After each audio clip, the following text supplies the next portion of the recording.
Normally when I take in a new group of fosters, I like to take it slow with introducing them to the yard. But there are 9 in this litter, and they're like 7 weeks old. So I woke up this morning and said, F it, set them free.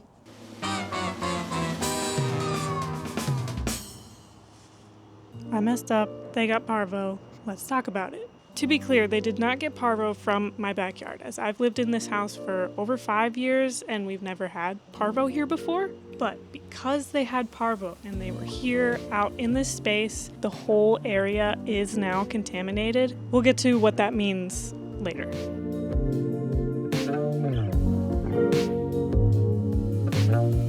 So yes, the first few days with these Valentine puppies were pretty good, but they had some concerning symptoms. Lethargy, no interest in food, the vomiting, and soft poos. Because they had just gotten their first vaccines when they arrived here, it was possible that those symptoms were a reaction to the vaccine, and it was very odd. It was affecting different puppies at different times. For example, Blush in the morning could be acting lethargic, not want to eat, and then later that afternoon, Blush is fine, but now Flirt is lethargic. Then there was some nasty poo, and I will spare you the images, but once we saw liquid poo, we did a fecal test. The fecal test was positive for parvo. Everyone is fine. We were very, very lucky. Now this is gross, but I learned that parvo poop has a very distinct smell. It's like rancid. When puppies have parasites, that can have a smell, and I've seen plenty of that. But this was on another level. Parvovirus is very contagious and often fatal for dogs, so this was pretty scary news. However, their symptoms were relatively mild. Even the ones that tested positive for parvo was the same, sometimes eating, sometimes not, very up and down, sometimes low energy, sometimes not. And it was strange that they even got it. They came from the middle of nowhere. I've never had parvo at this house before, and when they showed symptoms, it was not extreme as I've heard and seen parvo can be. So how did they get it? We don't really know. There could have been only a speck of poop on the crates that they were in when they were transported, or on the playpens that we used. Or they could have had it in their system and no one knew because they weren't really acting like it. I'm not a vet, I don't know, and there's no way for us to know exactly where it came from. We only know the possible ways they could have gotten it.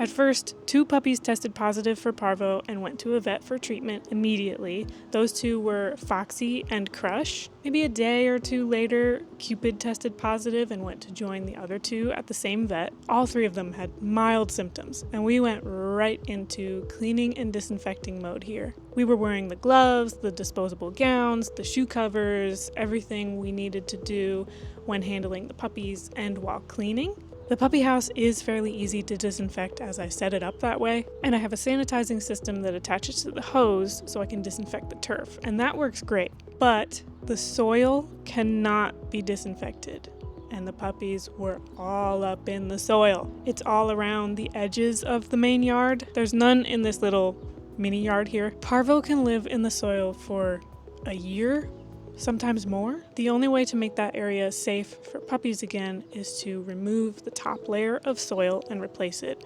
or to cover the whole thing. It's gonna be a bit of a project, so for now, puppies are not allowed outside of the areas that can be disinfected, which is the puppy house and this little yard. This is why I don't let puppies out in the main yard until they've gone through a quarantine period. And oh my God, I have learned my lesson. I was a dummy, but I really truly did not think this group was gonna have parvo. You just never know, and it's always a risk in rescue. So it's always best to keep foster puppies and kittens and any other foster animals you have confined to a smaller space that can be cleaned and disinfected easily for the first 2 weeks. Even if it's inconvenient, it's gonna be better for you and it's gonna be better for them. So after the 3rd puppy, Cupid, went to the vet, we had to wait 1 full week to confirm the remaining 6 puppies did not show any symptoms before considering them all clear of parvo. When we hit that 1 week mark, we tested all 6 puppies individually and they all came back negative, so they got their 2nd vaccines and then they were ready for adoption.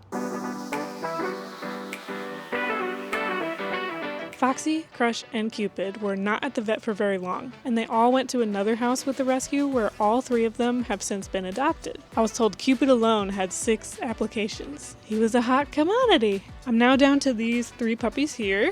This is the Valentine litter, and the timing worked out just perfectly that we were able to do the first adoption meetings on Valentine's Day. Blush, Spark, and Arrow all met their forever families that day. Giggles, Flirt, and Whisper here are still waiting for theirs. This will probably be my last video with this group, and after they go to their forever homes, I have a lot of work to do here to get the main area back to being safe for puppies. But it will happen. I'd like to do a sort of mini renovation to the shed as well, so I'm hoping to do that all at the same time, so I'm not out of commission for fostering for very long. These kids are pretty sleepy today. It has been kind of unusually hot, so I think it's time to go in. I feel like we were very, very lucky that they got this mild strain of Parvo. I know that it's always a risk, and I'm prepared for that, even more so now. That's all for today. Thanks for watching, and we'll see you next time.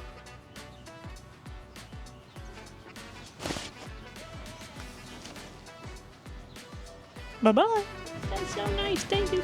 Wow, thank you so much. Wow, thank you.